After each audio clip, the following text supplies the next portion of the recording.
இன்னொரு செய்தியை பாருங்க. அசர் தொழுகைக்கு ரசூலுல்லாஹ் சொல்றாங்க, மன் தரக்க ஸலாத்தல் அஸ்ரி முத்தஅம்மிதன் ஃபகஅன்னமா உதிர மாலுஹு வ அஹ்லுஹு.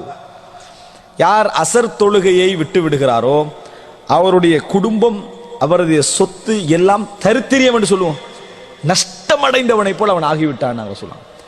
இன்னொரு செய்தியில ஃபகத் ஹபித அமலுஹு, அவருடைய அமல்கள் அழிந்து விட்டனே நாங்கள் ரசூல் ஸல்லல்லாஹு அலைஹி வஸல்லம், இன்னும் அவருடைய அமல்கள் அழிந்து விட்டன என்று ரசூலுல்லாஹ் சொன்னாங்க. எல்லா தொழுகையுடைய ஜமாத்தை ரசூலுல்லாஹி ஸல்லல்லாஹு அலைஹி வஸல்லம் செய்கிறார்கள், வலியுறுத்தி இருக்கிறார்கள் என்ற செய்தியை பார்க்கிறோம். இந்த கடைசியா சொன்ன இரண்டும் தனி தொழுகையும் குறிக்கும், ஜமாத் தொழுகை என்ன செய்யும் குறிக்கும். அன்புள்ள சகோதரர்களே, அப்படி என்று சொன்னால் ரசூல் ஸல்லல்லாஹு அலைஹி வஸல்லம் எவ்வளவு அதாவது என்னது ஸ்ட்ரிக்டாக அவைகளை சொல்லி இருக்கிறார்கள் என்பதை நாங்கள் பார்க்கிறோம். மூன்றாவது கட்டமாக பள்ளிக்கு ரசூல் ஸல்லல்லாஹு அலைஹி வஸல்லம் பாருங்க எந்த அளவுக்கு இதில் ஆர்வம் ஊட்டிக்கிறாங்கடா. ஜமாத் தொழுகைக்கு நம்ம என்ன முடிவு எடுப்போம் என்ற அளவுக்கு பள்ளிக்கு பக்கத்திலே ஒரு வீட்டை எடுப்போம். அப்பதான் நம்ம என்ன செய்வோம், ஜமாத்துக்கு டைமுக்கு போய்க்கொள்ளும் என்ற ஒரு மனநிலை எல்லாத்தையும் என்ன செய்யும் இருக்கும். இந்த அடிப்படையில் மதீனா விட்டு கொஞ்சம் தூரமாக இருந்த ஒரு கோத்திரம் தான் பனு சலமா. அவங்க பார்க்குறாங்க, நம்ம பள்ளிக்கு போகிறோம்டா, ரசூலுல்லாஹோட ஜமாத் தொழணும்டா, பள்ளிக்கிட்ட வீடுகள் என்ன செஞ்சு எடுத்துக்கொள்ளும், வீடுகள் எம்டியான இடங்கள் இருக்கிறாங்க, காணியெல்லாம் என்ன செய்ய நிலமெல்லாம் இருக்குது, அவங்க தூரம் இருக்கிறாங்க. ரசூலுல்லாஹோட விருப்பம் எப்பயும் மதீனா அப்படி இருக்கும் நிரம்பி. மதீனா என்ன செய்யணும், இங்கேயே எல்லாரும் ஒரு இடத்துல சுருங்கிடக்கூடாது, எல்லாரும் ஒரு இடத்துல இருக்கணும். பனு சலமா இப்படி ஒரு முடிவெடுத்துட்டாங்க. டோட்டல் கோத்திரம் விட 100-200 பேர் என்ன செஞ்சிருவாங்க, முடிவெடுத்துருவாங்க. முடிவெடுத்த செய்தி கேள்விப்பட்ட உடனேயே யா பனி சலமா, ஏ பனு சலமா கோத்திரத்தினரே, அலா தஹ்தசிபூன ஆசாரக்கும் தியாரக்கும், உங்களோட வீடுகளே அந்த இடத்துலயே இருங்க, மாறவானாண்டாங்க, அந்த இடத்துலயே இருங்க, நீங்கள் வைக்கின்ற ஒவ்வொரு காலடிக்கும் நன்மை உண்டு என்றான். நீங்கள் வைக்கின்ற ஒவ்வொரு உங்கள் கால் எட்டுக்கும் உங்கள் தொழுகையில் நன்மை உண்டு, மாறவானாண்டாங்க ரசூல் ஸல்லல்லாஹு அலைஹி வஸல்லம். மஸ்ஜித் நபவி கிட்ட வரவானாண்டாங்க, தூரத்தில் இருங்கண்ணா, தூரத்தில் இருங்க, நடந்து வாங்க நாங்கள் ரசூல் ஸல்லல்லாஹு அலைஹி வஸல்லம்.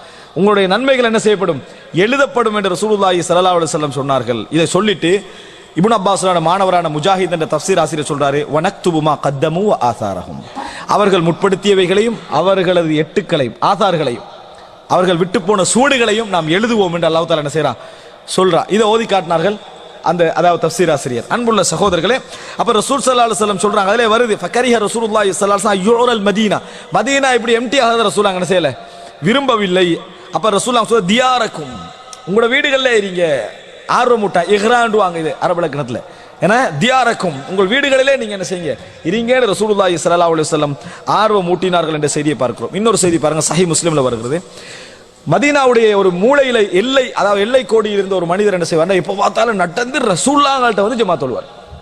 இன்றைக்கு எங்களுக்கு அந்த அனுமதி இல்லை. எது, ஒரு பள்ளியில சொன்ன அடிப்படையில் ஜமாத் தொடுங்கன்னா அதை தாண்டி போய் அங்க போறது என்னது அனுமதி இல்லை. ஆனா ரசூல் ஸல்லல்லாஹு அலைஹி வஸல்லம் அவர்களுக்கு பின்னால தொழுறதுக்கு என்னது அந்த அனுமதி உண்டு. இவர் என்ன செய்வார்னா அந்த எல்லா பள்ளிகளையும் தாண்டி எங்க வருவார், மஸ்ஜித் நபவியை நோக்கி வருவார்.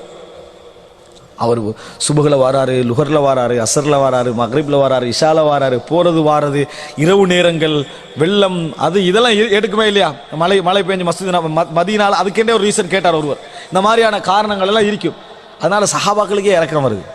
சொல்றாங்க, நீங்க ஒரு வாகனம் எடுத்துக்கண்டா நல்லமே அப்படின்னா, எப்படி ஒரு வாகனத்துல வந்தா நல்லது அப்படின்னாங்க.